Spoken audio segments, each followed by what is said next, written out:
Hola gente del Corps, por aquí desde mi ñoño cueva para variar.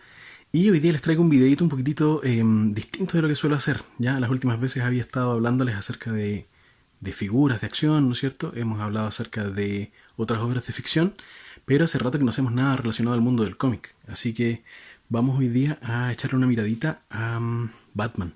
Hace rato que es una deuda que teníamos pendiente. Muchas personas nos habían dicho que éramos uno de los pocos canales que de los chicos, por supuesto, que no hablamos tanto de Batman o que no hablamos solamente de Batman y pareciera que le hubiera estado haciendo el quite a propósito, pero yo creo que es buena idea empezar a revisar algunas de sus historias más importantes, a pesar de que no tengo tanto de Batman. Si ustedes pueden ver, es solamente eso lo que tengo, más algunas otras cositas en las sagas principales y en revistas un poquitito más pequeñas, pero sí vale la pena mirar algunas historias buenas. Así que en el espíritu de la revisión del Omnibus de la Muerte y Regreso de Superman, vamos hoy día a revisar la caída del Caballero Oscuro, Nightfall, ¿cierto? Pero además también vamos a pegar una pasadita rápida por Night Quest, la Cruzada del Murciélago, y por Night's End, que fue Duelo de Murciélagos en la mayoría de las traducciones en español. Así que vamos a ver cómo sale.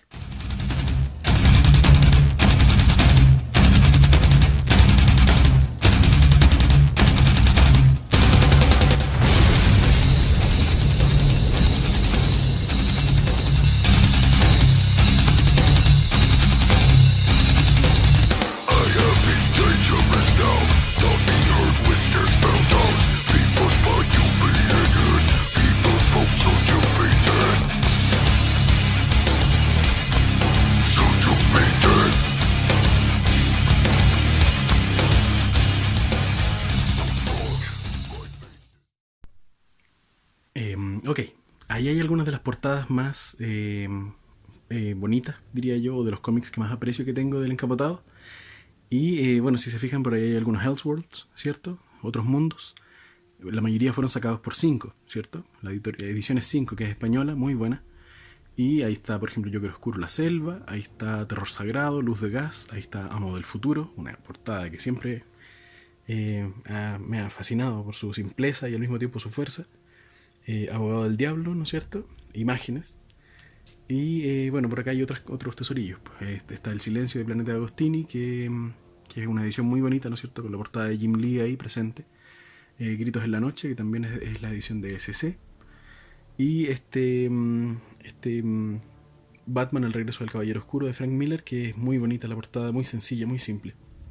Y que fue la edición 30 aniversario, ¿ya? Y por supuesto, la broma Cecina.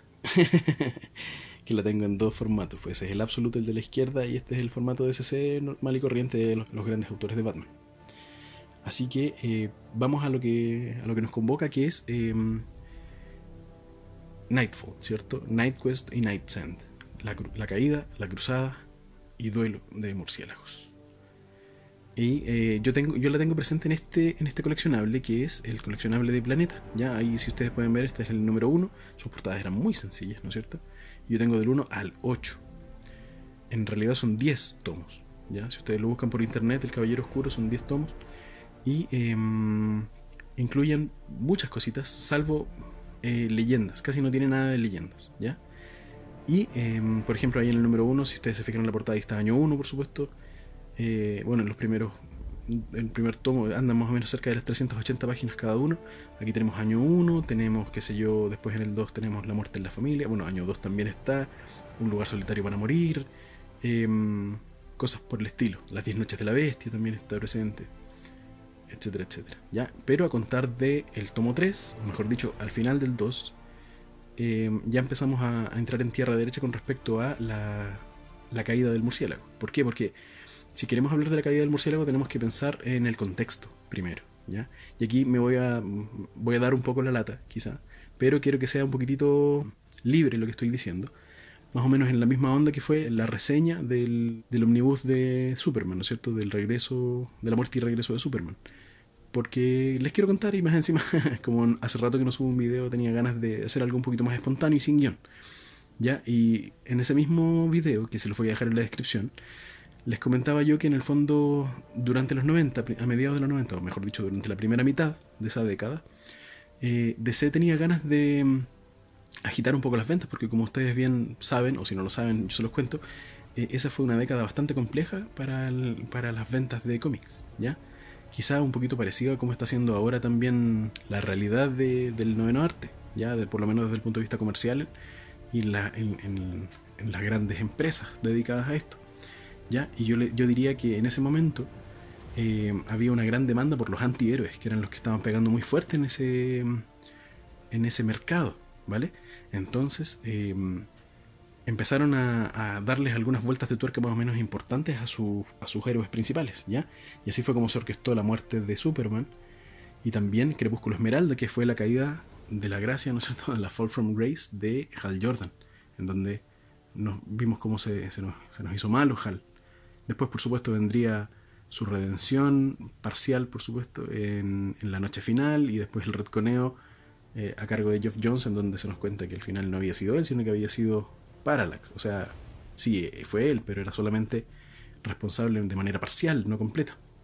Por lo tanto, después se le quitaba un poco el peso de la culpa a Hal y podía volver a ser el héroe que Geoff Johns amaba y que por lo tanto intentó traer de vuelta, y lo logró con éxito hasta el día de hoy, ¿cierto? Pero con Batman la situación fue un poquito distinta, y yo pienso que para mi gusto fue mejor hecha que en Superman. ¿Por qué? Porque se sacaron dos personajes completamente nuevos para hacerlo caer, para hacer que Bruce Wayne dejara de ser Batman y abandonara Ciudad Gótica. Y esos dos personajes fueron Azrael, el primero, y por supuesto el antagonista principal, que es Bane. Y para hablar de la caída del murciélago tenemos que hablar necesariamente de Bane. Y quizás necesitamos compararlo también con el Bane del cine. Y ahí es donde queda la embarrada. Entonces, un poquito menos de cháchara y vamos a hojear estos tomos, que es tan importante todo esto, ¿no es cierto?, que abarca, como les digo, desde finales del tomo 2 hasta prácticamente el tomo 6. ¿Ya? Así que vamos a ver qué es lo que podemos ver dentro de sus páginas. Ok, vamos allá.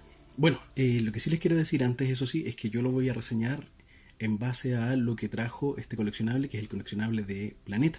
Podríamos decir, casi sin miedo a equivocarnos, que hay una manera más completa de tenerlo todo esto en español, gracias a la editorial española SC, que ya sacó 5 números de La caída del Caballero Oscuro, así lo llamó, con un prólogo incluido, con números que no están para nada en este coleccionable. Es mucho más completa la lectura y mucho más acabado lo que nos trae SC. Ahora, hay cosas que están en estos números coleccionables. Ahí está, ¿no es cierto? Tenemos el 2, el 3 y el 4, pero por supuesto ya les dije que todo llegaba hasta el 6. E incluso en el 7 hay partes. Y hay cositas que no están en el coleccionable de SC, y por supuesto viceversa, muchas más, ¿ya? Por ejemplo, las leyendas del Caballero Oscuro, Legends of the Dark Knight, están los números del 59 al 61, por ejemplo, en el tomo 6 de estos, y no están incluidos en los tomos grandes de SC. Y fuera de eso no hay grandes diferencias. Pero de todas maneras, como les digo, nos vamos a basar en esto que está acá para ver qué tal sale. Bueno, como les decía, lo necesario para empezar a leer en La caída del Caballero Oscuro es la introducción de los personajes principales, Azrael, Jean-Paul Valley, ¿cierto? Y Bane, por supuesto, ¿ya? Por lo tanto, todo tiene que abrir siempre con La espada de Azrael, que son 4 números. Editorial Vid lo sacó en un tomo recopilatorio de estos, como el formato Prestige que tenía, andaba por ahí alrededor de las 100 páginas. Pero acá también está incluido, por supuesto, ¿ya? En el número 2, que es este que está acá, en las últimas páginas tenemos incluido La espada de Azrael 1 y 2. Déjenme mostrarles las portadas, a ver si las encontramos, porque el arte es muy bueno, la verdad es muy entretenido. Aquí tenemos ya La espada de Azrael. Y no viene incluida la portada. Aquí está cerrando Un lugar solitario para morir, ¿no es cierto?, con la llegada del nuevo Robin, que es Tim Drake. Y miren el arte, espectacular, ¿ya? Así que vale la pena totalmente leer La espada de Azrael, los primeros 4 números, para entender por qué Jean-Paul Valley puede hacer las cosas que puede hacer, en qué circunstancias conoce a Bruce, y por qué al final de cuentas termina siendo el elegido por para tomar el manto del murciélago, siendo que perfectamente podría haber sido Nightwing quien lo hiciera, ¿cierto? Entonces, vale la pena leer esto, a pesar de que para muchos de nosotros, miren los colores acá, la composición bien particular acá en el lado izquierdo, ¿cierto? Para muchos de nosotros sigue siendo un misterio, y simplemente es porque la trama lo requería nomás, ¿cierto? Como ya hemos hablado otras veces, muy probablemente los editores querían demostrar que un superhéroe, un antihéroe de los 90 que era tan requerido como Lobo, como Wolverine. No estaban a la altura simplemente de ser íconos y ser símbolos como si lo eran Superman y Batman. Ya en el tomo 3 ya nos encontramos con un poquito más de tierra derecha, ¿ya? Por ejemplo, en este tomo viene ya los números 3 y 4 de la espada de Israel, pero además viene un numerazo, que yo creo que muchos de nosotros lo hemos leído. Muy lindo el diseño de Israel, siempre ha sido muy llamativo, ¿cierto? Con colores en contraste, rojo y amarillo, y además por los entintadores que siempre hacen ver que su capucha da mucha sombra, por lo tanto se ve negro también. Y esos tres colores combinados, rojo, amarillo, negro, totalmente llamativo. No sé si para proteger una ciudad y querer pasar desapercibido a los delincuentes, pero como si es la justificación de Batman, ¿cierto? Ser una criatura de la noche, pero además pasar desapercibido en las sombras.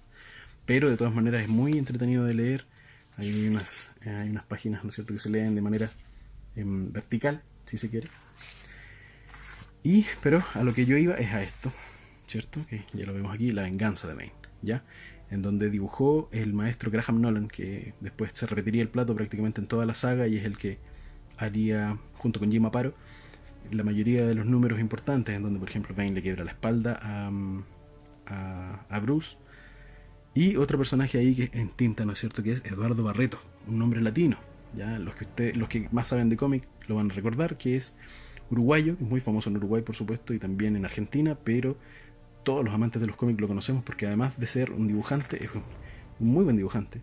Sin duda en donde más destacaba era en las tintas, ¿ya? Y aquí se nota, mire, estableciendo el tono de la obra de una manera muy particular, ¿ya? Que es algo muy oscuro, ¿vale? Eduardo Barreto sin duda destacaba como un gran entintador, quizá uno de los mejores que haya pasado por la colección de Batman, ¿ya? Y Graham no lo hacía nada de mal, si ustedes se fijan ahí, disculpen el brillo, las expresividades de los ojos, por ejemplo, estaban magistralmente administradas. Y ellos después se repitieron el plato en un número que vamos a ver más adelante, que ese sí no lo incluyó el coleccionable y que sí está en los números de SC, que es La venganza de Bane 2, así se llamó en inglés, pero en español lo bautizaron como El regreso de Bane, o La redención, creo que estaba subtitulado ahí por parte de Ediciones 5. Y aquí nos cuentan la historia desde la perspectiva de este muchacho, le llamaban Zombie, ¿cierto? Que era quien hacía el aseo, estaba condenado a 30 años en Peñadura, ¿cierto? Peñadura se llamó en Vid, Peñaduro, le decían acá en estos, los de Planeta, pero a fin de cuentas es la historia de un niño cuya madre fue condenada y tuvo que tener a su hijo dentro de prisión, y ese niño siguió en prisión y se crió aquí entre medio de los asesinatos, viendo cosas horrorosas. Y aquí yo creo que me cuelgo un poco para hablar de las diferencias del Bane del cine con el Bane del cómic, ¿ya? ¿Por qué? Porque aquí su madre muere, ¿cierto? Y el pequeño queda a merced de los demás, ¿ya? El alcaide le dice, bueno, el Estado no te puede cuidar, así que no es la mamá de nadie, así que tienes que ser un igual entre todas las bestias. Por lo tanto, hay un relato de la pérdida de la inocencia, se podría decir, de cómo un personaje llega a ser lo duro que es, mientras que en la película de Nolan, Bane era simplemente el cuidador, no un reo más, quizá un tipo especial, pero era un reo más, cuidador del verdadero niño que había sido criado ahí, que era Talia al Ghul, ¿cierto? Pero acá no, acá es precisamente Bane quien tiene que rebuscárselas. Y hay un episodio en donde se marca la transición a la adultez definitiva, una transición por supuesto torcida, si se quiere, en donde es tratado de ser capturado por este tipo que era cerdo, o puerco, no sé cómo le dirán acá, y porque piensan que puede ser útil escabullirse con los guardias y qué sé yo, y en una pelea cae de un piso y entra en una especie de coma, pero aquí tiene una visión, una epifanía, ¿vale?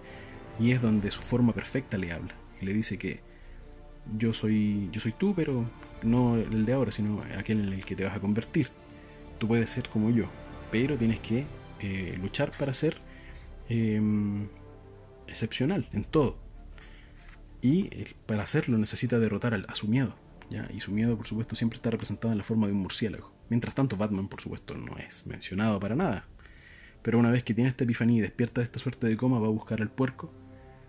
Y, el chico demuestra que no es cualquier cosa. Bueno, a fin de cuentas se vuelve tan salvaje que el alcaide, si bien estaba contento de que los presos se mataran unos a otros, y después de unas palabras que le dice, un poquito fuertes, lo condena al pozo, ¿no es cierto? Al agujero le dicen acá. Y aquí es un lugar en donde imagínense, llegan los animales, las ratas, hay que luchar para sobrevivir, y lo manda, pero uff, prácticamente de por vida, no le da una fecha de salida. Y el tipo tiene que sobrevivir, la marea sube, la pasa pésimo. Por lo mismo la transición se ve notoria, ¿ya? De cómo pasa de ser un niño abandonado por su madre luego de que ésta muere, a convertirse en un hombre. Y uno que aprende prácticamente con un talento innato increíble a meditar a fuerza del aburrimiento extremo, por ejemplo.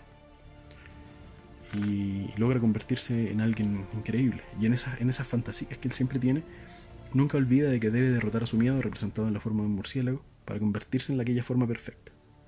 Y un día, finalmente, su miedo murió, lo mata. Y el alcaide, ya aburrido, con la esperanza de que alguien se lo cargue por querer vengar al puerco, lo libera dentro de los reos nuevamente, igual como hizo cuando era niño, pero ahora ya se había convertido en una leyenda porque había sido el primero en haber sobrevivido al agujero, ¿ya? Y mientras otras personas se traen tabaco, drogas o qué sé yo, de contrabando, él se trae libros y pronto aprende a leer en 6 idiomas y se da cuenta de que en el conocimiento hay poder gracias a su mentor, que es Trog un poco. Pájaro también lo hace de mentor, y Zombie también. Y en el fondo el tipo se convierte en el pináculo de la perfección física, mental, intelectual, y tiene el respeto. Es una especie de Bruce Wayne, sin duda su paralelo. Esta historia que se sacaron Chuck Dixon, ¿no es cierto?, es tremenda porque precisamente uno entiende que Bane es un igual de Batman, ¿vale? Bueno, y ahí viene la historia siguiente, en donde logra escapar, sobrevive los experimentos con el veneno, y acá hay unas partes cortadas bien feas, pero bueno, ahí está uno de los diseños con la máscara, ¿cierto? Una de las primeras veces que lo podemos ver con la máscara. Espectacular cómo se ve.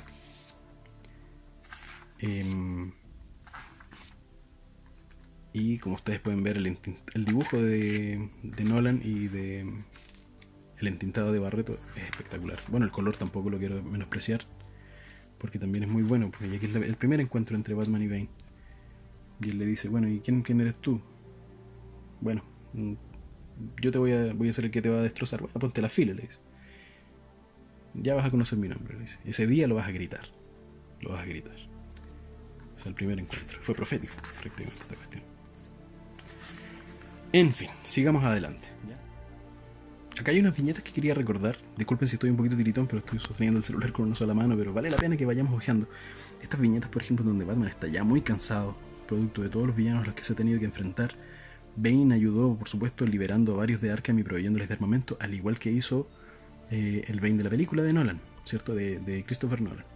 Hay una viñeta muy destacable porque... todas son, porque aquí el dibujante que estamos observando es Norm Breyfogle. Y Breyfogle es uno de los grandes dibujantes de Batman, que incluso tiene etapas, recopilatorios, ¿no es cierto?, basados solamente en su trabajo durante los 80, sobre todo con Batman, en donde lograba darle expresión facial, algo que siempre ha sido un desafío para todos los dibujantes. Y este clásico sombreado de la cara, en donde solamente se podía ver el blanco de los ojos y el blanco de los dientes cuando gruñía, era un clásico, ¿ya? Era uno de los pocos que se atrevían a darle esta expresividad. Miren esta cara. Rara vez se ve a Batman así, ¿ya? Al ser un personaje estoico que encima cubre su rostro, o gran parte de su rostro, es difícil hacer que nosotros veamos las emociones que está sintiendo el encapotado, cuando está furioso y está siendo agresivo, cuando está asustado, cuando tiene miedo, cuando tiene qué sé yo, cansancio incluso. Y Breyfogle lo lograba completamente, ¿ya? Y estos números en donde están todos los liberados por Bane haciendo de las suyas, Amígdala ahí, un personaje secundario, ¿cierto? El ventríloco también está ahí con el calcetín que usó un tiempo, pero Breyfogle hizo de las suyas aquí, relatando muy bien esto. Bueno, y todos sabemos en qué termina. Vamos a avanzar un poquitito más rápido. Uno de los encuentros espectacularmente dibujados por Nolan fue el de Bane contra Killer Croc, y ahí Tim Drake presenció en primera fila como el poderío físico de Bane, cómo logró vencer a uno de los enemigos clásicos de Batman, que era más fuerte precisamente en este apartado. Así que sin duda alguna vale la pena. ¿ya? Y por supuesto aquí está el otro dibujante. Pasamos a otro número sin las portadas intermedias. Eso es una lástima quizás. Siempre he preferido en los compilados o en los omnibuses o en los números grandes que existe una transición mediada por la portada. Porque además uno puede ver quiénes son los artistas. Pero aquí ya se nota inmediatamente, este es el trazo de Jim Aparo, que para mí es el más débil de todos. No voy a decir, Jim Aparo es una leyenda dentro de lo de DC en general, del mundo del cómic en general, pero de todas maneras, frente a portentos como Ray Fogel o Graham Nolan, yo diría que está un poquito en deuda, ¿vale? En fin, sigue el desgaste entonces de Batman. Miren los colores, ahí está Firefly, ¿ya? Otra de los clásicos villanos de Batman del principio de su historia. Y aquí el coleccionable de Planeta empieza a sacar algunas portadas, ¿no es cierto? Aquí tenemos las de la espada de Azrael, la 3, la 4. Ahí está la de la venganza de Bane, atrasada, si ustedes se fijan, ¿no es cierto? Un diseño de Azrael de Joe Quesada en una galería. Aquí hay una portada. Esta es la portada que tuvo los TPB, los tapa blanda, por así decirlo, las ediciones rústicas grandes de la caída del murciélago, en el fondo de todo, de la caída de la cruzada y de Night's End, dibujadas por Mike Deodato Jr., que hizo un excelente trabajo. Casi todo el mundo las requiere porque son muy bonitas, ¿ya? Pero la mayoría de los portadistas grandes, como les digo, fueron otros, ¿ya? Fueron Kelly Jones, Sam Keith también hizo un excelente trabajo por ahí. Y esas son las más famosas, ¿ya? Por ejemplo, hay una parte acá adelante en donde, por culpa del Joker que rapta al alcalde, Batman termina en las alcantarillas. Eso viene más adelante, me parece, quizás está en el otro coleccionable. Pero una de las portadas de... acá está. Una de las portadas de Kelly Jones fue precisamente el rostro de Batman asomando desde el agua con ratas en su frente. Y eso era muy llamativo, terriblemente llamativo. Yo, por ejemplo, la vi una vez y dije, ¿qué es esta historia? ¿Qué le está pasando a Batman? ¿Por qué? Y esa es precisamente la labor de una portada bien hecha, en el fondo, que nos tiene que llamar a leer lo que está ocurriendo al interior, ¿ya? Este es el desgaste definitivo de Batman. Después de salvar al alcalde, vuelve a la mansión Wayne, después de un escarceo contra Trog y contra otros de los secuaces como Zombie.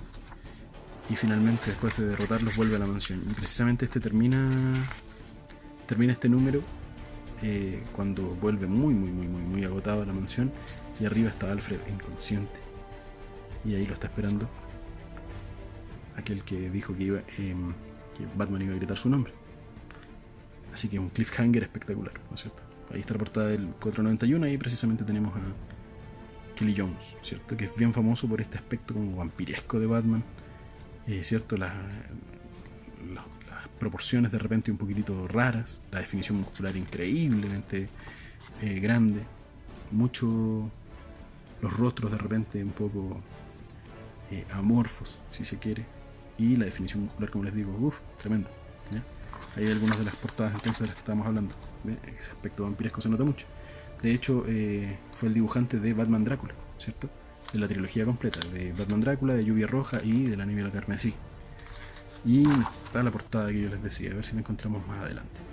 Mencionaba recién que Eduardo Barreto es uno de los mejores entintadores de DC sin duda alguna, y de Batman también, pero si alguien se lleva todos los elogios de la mayoría de los fans del cómic, es Dick Giordano, que hacía lucir incluso el dibujo de Jim Aparo, que como yo les digo no es de mis favoritos, pero aquí él fue el que se llevó la pelea final entre Batman y Bane. Y que ustedes bien saben no sale bien para Batman, pero es mucho más conversada. Hay un aspecto llamativo aquí de Bane que en el fondo no le interesa una pelea justa contra el murciélago, le interesa simplemente derrotarlo, y lo derrota con estrategia, utilizando todas las armas a su favor. No es solamente un bruto que machaca a Batman tratando de ir de frente, sino que lo trabaja, es una estratega. A diferencia de lo que fue Doomsday para Superman, que para mi gusto fue un poquito una falta de respeto para la historia de Superman, porque en el fondo se merecía un villano salido de la nada, igual que Bane, pero con algo más de trasfondo, ¿ya? Recién vinimos a tener algo más de background para su historia, y que la mejoró mucho, sin duda alguna, con Superman Doomsday, Cazador Presa.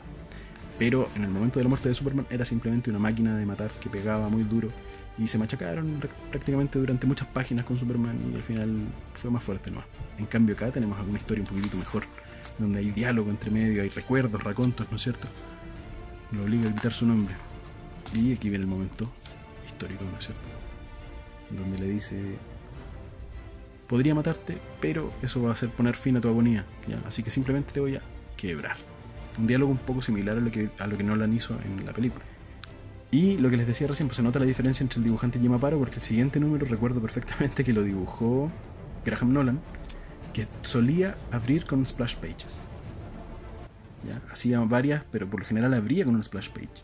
Y acá, por ejemplo, en este número se nota la diferencia. Por ejemplo, miren ese vein de acá y este vein de acá, ¿cierto? A pesar de que el entintador era otro, que no era ni Barreto ni Giordano, de todas maneras lo hizo lucir muchísimo. ¿Ya? Acá hay otra splash page donde Bane toma la ciudad simbólicamente al arrojar el cuerpo de Batman. Y acá hay otra.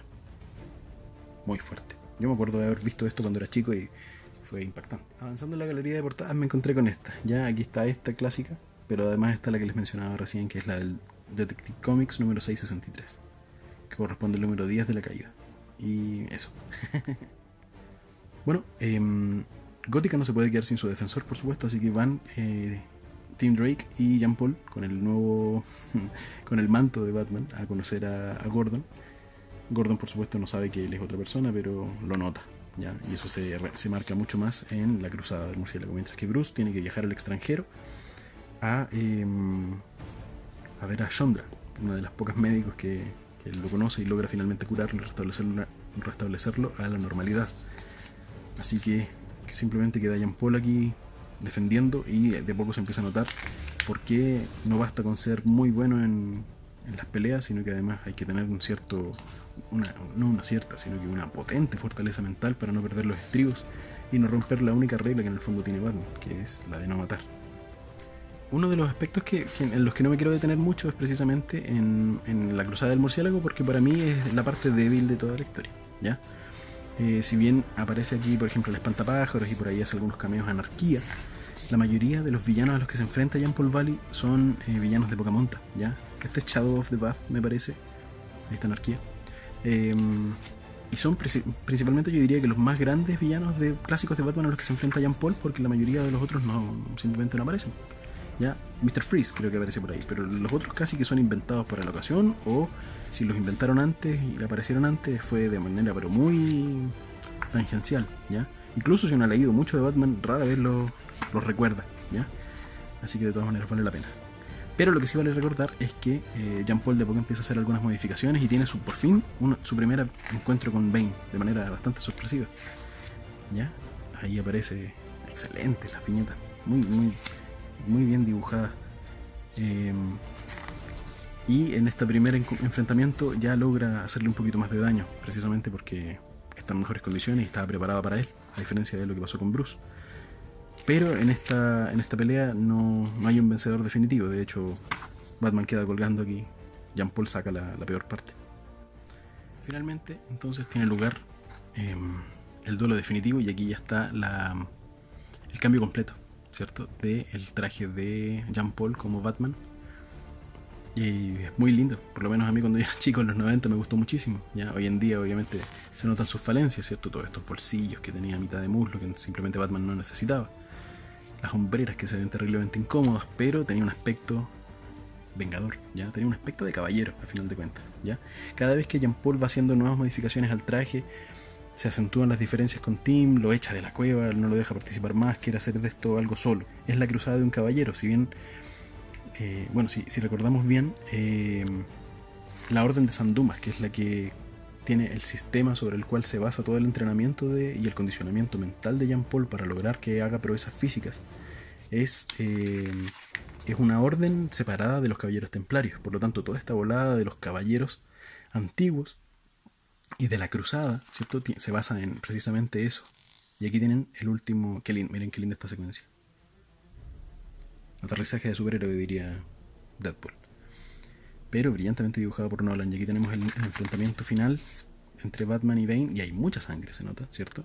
Estos Batarangs lanzados de manera automática hacen bastante daño a Bane. Si se fijan, miren, por fin le rompe la máscara. Y es una prueba definitiva para Jean Paul. Ya logra vencer a Bane en su juego a través de bastantes páginas. Muy bueno. Y no lo mata, que es lo mejor.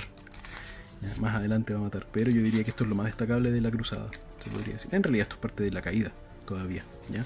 La caída se podría decir que termina aquí, con la derrota de Bane por parte de Jean Paul. Y la separación definitiva entre entre Batman, Jean Paul y Tim Drake como Robin, que no lo dejan entrar más a la Baticueva, le tapan todos sus accesos. Tim trata de rescatarlo, de algo de información, de seguir siendo la conciencia de Jean Paul, pero no lo logra, simplemente no lo logra ni él ni nadie, ni el comisionado Gordon, que se podría decir que es la otra parte de la conciencia que le queda un poco a este Batman.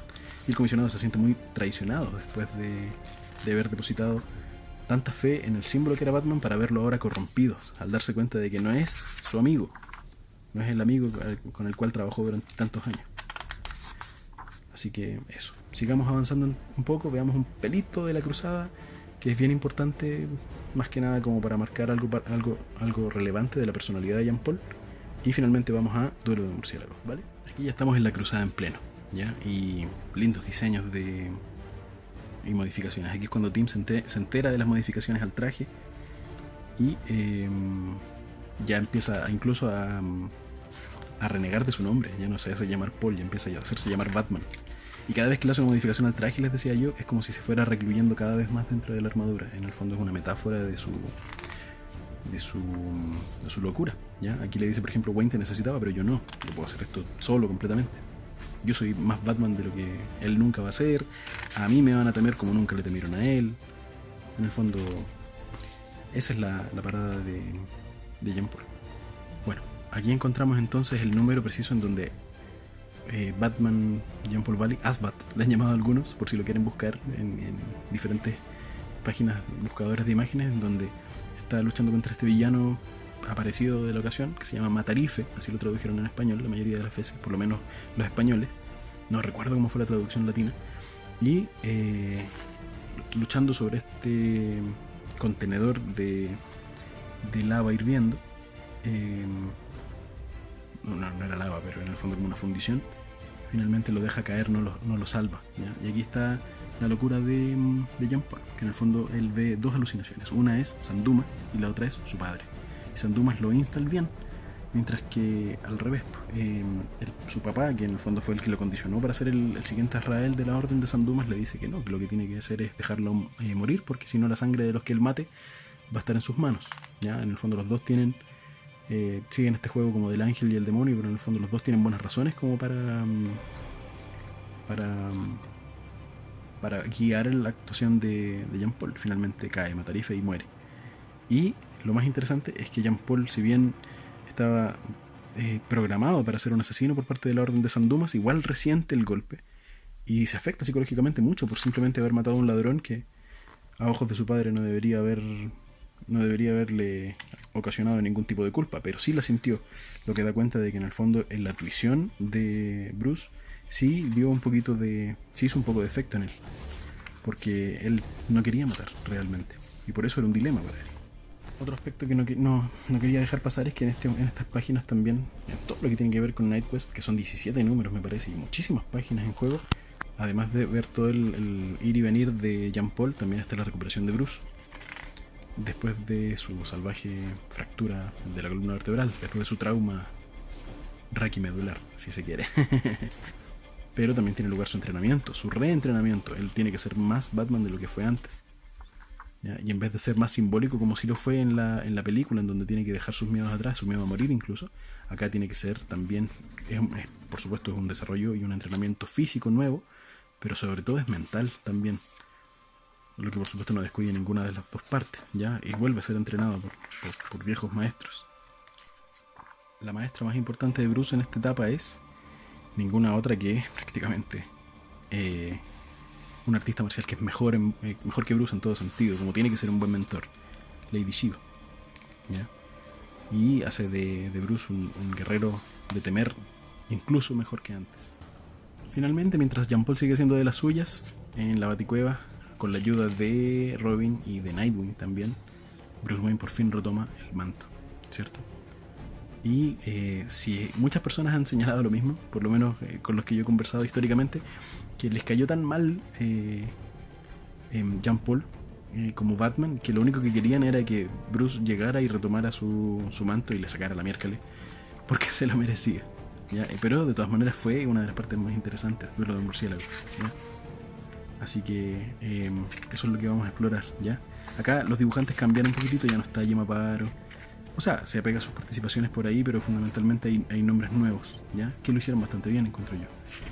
Y hay un momento en donde la profundización de la locura de Israel, perdón, de Jean Paul se hace más presente, en donde cambia incluso la coloración del traje de Batman, y ya no es el clásico azul y azul oscuro y negro, sino que pasa a ser rojo, y eso se ve en el último número de Duelo de Murciélagos. Aquí ya lo podemos ver. Y es cuando Bruce ya tiene que retomar su baticueva, ya que es su lugar, es su hogar, es el refugio y es el santuario en donde se esconde todo lo que Batman es. Por supuesto, el diseño es increíble y nuevamente el dibujo le corresponde a Graham Nolan, quien lo hace espectacular, pienso yo, ¿ya? Miren esta splash page de Batman saltando y esquivando los batarangs automáticos que le hicieron tanto daño a Bane, por ejemplo. Final de cuentas, la batalla por la Baticueva es ganada por Bruce, pero de una manera más bien psicológica, más que física, aunque sin duda alguna físicamente fue probado por Azrael y se sobrepuso a eso, ¿ya? Excelente sería tener una figura, por ejemplo, con este diseño, ¿ya? Existen por ahí algunas, pero quizá a lo mejor personalizando a otras se lograría un resultado un poco mejor, porque el arte realmente era bueno en los 90. Había cosas malas en los 90, pero también tuvieron sus cosas buenas. Y yo pienso que todo esto, la caída del murciélago, la cruzada del murciélago y finalmente Duelo, fue uno de los puntos altos, diría yo, que tuvo el cómic mainstream de los 90. Así que eso, pues cerramos en el fondo contándoles de que este coleccionable no tiene, como yo les decía, la venganza 2 de Bane, la redención, pero yo sí lo tengo en este numerito, que es de 5 ediciones, o ediciones 5. Y aquí también, tal como les decía, se repite en el plato Graham Nolan en el dibujo y Barreto en la tinta. Y es increíble, ya que se nos cuenta la historia en donde Bane ya está en la cárcel desde hace mucho tiempo, pierde mucha condición física, tiene algunos golpes con la caja bestia. No sé si se acuerdan de las 10 noches de la bestia, pero finalmente se sobrepone a todo esto. Ahí está, ¿cierto? Está siendo brutalmente golpeado, se sobrepone a todo esto y logra escapar, pero finalmente le señala a Batman que hay una redención en sí. Excelente dibujo de Nolan, Graham Nolan, muy bueno. Vamos al cierre entonces. Eso, espero que les haya gustado el video de hoy. Traté de no dar tanto la lata, de no ser tan latero en algunas de mis apreciaciones, pero yo creo que si han llegado hasta el punto de ahora del video es porque simplemente les gustan mucho los cómics igual que a mí y los valoran tanto como yo. Uno de los detalles que me faltó mencionar es que hay un cómic previo a cargo de Dennis O'Neil que se llamó Batman Veneno, ¿ya? Y ahí, antes de conocer a Bane siquiera, ya tenemos una introducción a la droga que utiliza Bane para darse un poco más de poder físico y que es la que deja atrás en la redención, en el regreso de Bane. Supera su adicción igual que Batman lo hizo. Batman también se hace un poco adicto a esta sustancia, que es un estimulante muy fuerte, y también serviría como introducción a toda la saga de la caída del murciélago, pero no está presente, tengo entendido, ni siquiera en el coleccionable de Planeta, y parece que tampoco está en lo de SC.